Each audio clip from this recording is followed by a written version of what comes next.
राधे राधे। जय श्री कृष्ण। ज्येष्ठ संकष्टी गणेश चतुर्थी व्रत कथा। कथा को सुनने से पहले हमारे चैनल को लाइक शेयर सब्सक्राइब जरूर कर लें। तो चलिए शुरू करते हैं। सतयुग में 100 यज्ञ करने वाले एक पृथु नामक राजा हुए। उनके राज्य अंतर्गत दयादेव नामक एक ब्राह्मण रहते थे। वेदों में निष्णात उनके 4 पुत्र थे। पिता ने अपने पुत्रों का विवाह गृहसूत्र के वैदिक विधान से कर दिया।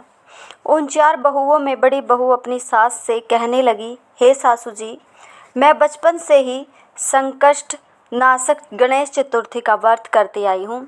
मैंने पितृ गृह में भी इस शुभदायक व्रत को किया है।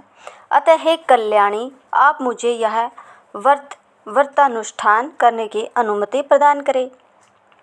पुत्रवधू की बात सुनकर उसके ससुर ने कहा, हे बहू, तुम सभी बहुओं में श्रेष्ठ और बड़ी हो। तुम्हें किसी प्रकार का कष्ट नहीं है और न तुम भिक्षुणी हो। ऐसी स्थिति में तुम किस लिए व्रत करना चाहती हो? हे सौभाग्यवती, अभी तुम्हारा समय उपभोग करने का है। ये गणेश जी कौन है? फिर तुम्हें करना ही क्या है? कुछ समय पश्चात बड़ी बहू गर्भिणी हो गई। 10 मास बाद उसने सुंदर बालक का प्रसव किया। उसके सास बार बार बहू को व्रत करने का निषेध करने लगी और व्रत छोड़ने के लिए बहू को बाध्य करने लगी।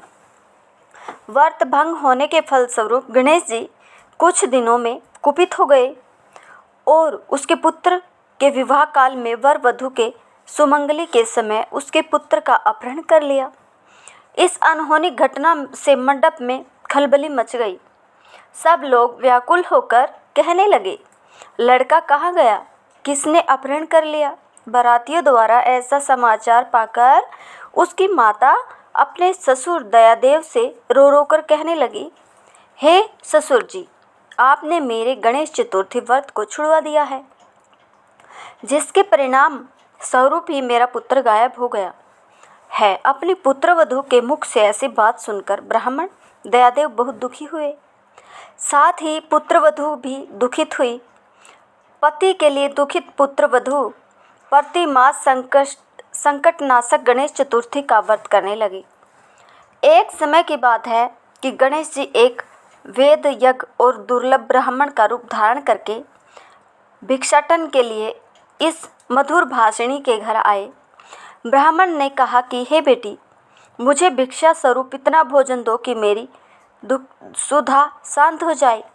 उस ब्राह्मण की बात सुनकर उस धर्मपरायण कन्या ने उस ब्राह्मण का विधिवत पूजन किया। भक्तिपूर्वक भोजन करने के बाद उसने ब्राह्मण को वस्त्र आदि दिए।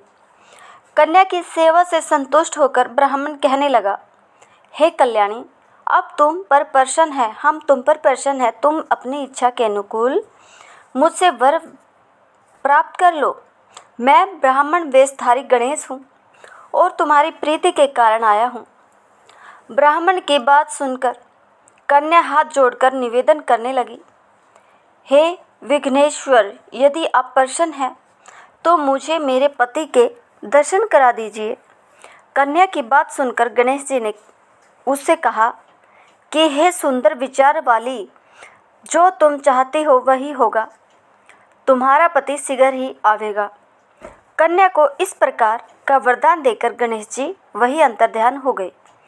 कुछ समय के बाद उसका पति घर वापस आ गया। सभी बहुत प्रसन्न हुए। विधि अनुसार विवाह कार्य संपन्न किया। इस प्रकार ज्येष्ठ मास की चौथ सभी कामनाओं को पूर्ण करने वाली है।